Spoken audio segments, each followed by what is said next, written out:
Hey guys, I'm sorry I couldn't be there for the review. So what I've done is I've created 3 questions that are a nice little summary of what's going to be on the quiz. They don't cover everything, but pretty much all the topics that you need to know. And so what I want you guys to do is give these problems a try, and then come back to this video and I'll kind of walk you through how to do the problem so you can kind of check how to do it. And if you got it right, awesome. And if not, hopefully my explanation will help you understand it a little bit better. From there, you will be taking the quiz.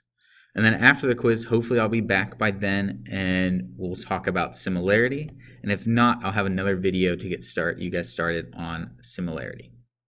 But go ahead and pause the video now and come back in about 10 minutes to kind of go over these problems. Okay, so hopefully you had enough time to check these problems out to get some answers, and what we're going to do now is kind of go over how to do each of these. So the first one here is identifying scale factor. So to find the scale factor, we know that is just an image value over a pre-image value. So to get that, what we have to do is figure out, one, which one's the image, which one's the pre-image, but also find some corresponding parts to make the fraction. So in terms of image and pre-image, ABC is going to be the pre-image because that's where we're starting, and we're going to DEF, so that's going to be our image. So what we need to do now is find some corresponding parts so that we can make a scale factor. So I'm going to go over to the picture and say, okay, well, here's the side AB. Make that a little bigger. So we have the side AB, and I can't really tell what that corresponds to, so I'm going to go up to these letters. AB is there, and so this order tells me that that has to correspond with D to E, so corresponding there. And then we're just going to work our way around and find all our other corresponding parts. EF corresponding to BC, and then FD is going to correspond with CA. So now I have all my corresponding parts. I'm going to find one that has both numbers and no variables. That's going to be my blue sides here, and so my scale factor is going to be the image value of 22 over the pre-image value of 11. So I can reduce that scale factor to just simply be 2. All right, so that is the first problem. Scale factor is going to be 2. All right, next one, find the value of x. So to find the value of x, I'm going to use my scale factor, 22 over 11. And then I'm going to find the variable x and find a side that it goes with. So x is 6x plus 2, and that corresponds to this 10 here. So what I'm going to do is I'm going to write the proportion 6x plus 2 over 10. Now I intentionally put the 10 on the bottom because it lined up with the 11. It's in the same triangle. The same thing with 6x plus 2 on top because 22 is also on top, and that's in the same triangle. Now from here, we're going to cross multiply and solve. What I'm going to do first is make this problem a little easier by simplifying this 22 over 11 to 2 over 1, and then just keep this 6x plus 2 over 10. Now when we cross multiply, we're going to get 20 is equal to 6x plus 2, and I can solve by subtracting 2 from both sides, then dividing both sides by 6, and I get x is 3. And that's it. X is 3. So now our next problem is to find the value of y. Now to find y, I'm going to do the same thing. I'm going to start with my 22 over 11. And now I'm going to figure out what does y correspond to. So y, that's 7y plus 5, that's going to correspond to that 13. So I'm going to do 7y plus 5, again, that being on top because I made 22 on the top.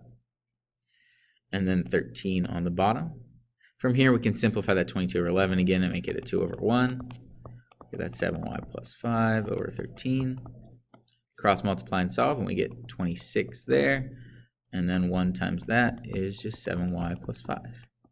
We solve again by subtracting 5 and dividing by 7.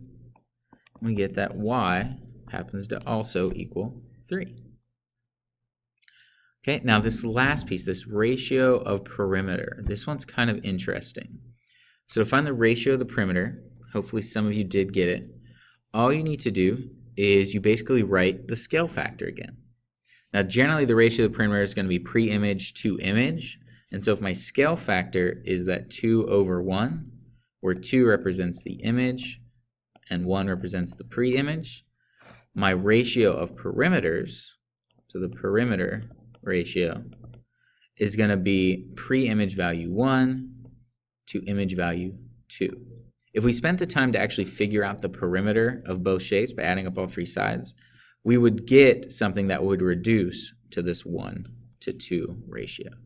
But that's it. Notice it's basically the scale factor, just in kind of a reverse order. Instead of 2 over 1, it's 1 to 2, because the order of the ratio given.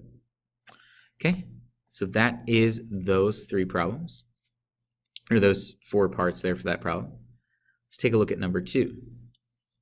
Now, number 2 is a different kind of problem. It is a mid-segment problem because we have these congruent parts making these midpoints, making this line a mid-segment.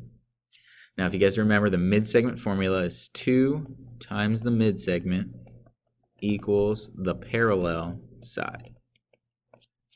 So all we have to do is put our values into this equation. So 2, mid-segment being the smaller side, 3x plus 5, is equal to the parallel side, 10x minus 12.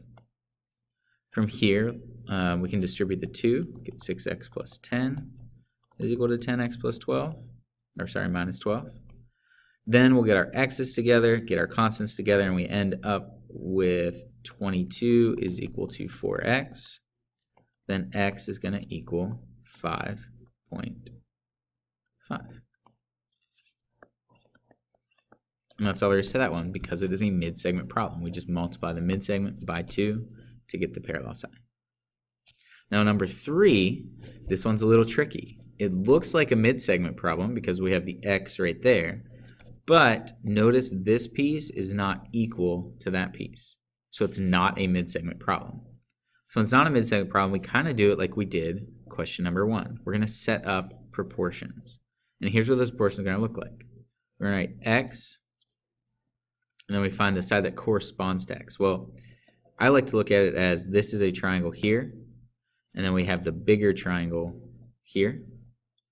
And so x is the bottom side of the triangle, so the corresponding side to that bottom side is going to be 25. Then we're going to do the same thing for another pair of corresponding sides.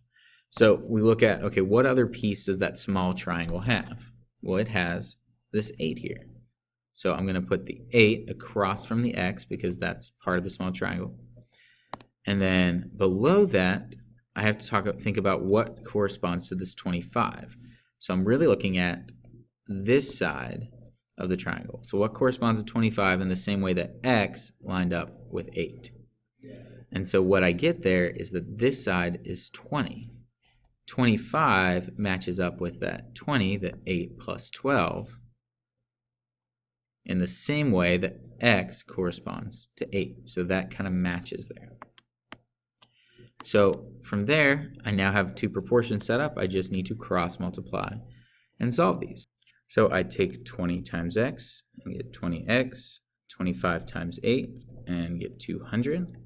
Now I'm going to divide both sides by 20 and I get x is equal to 10, this value up here.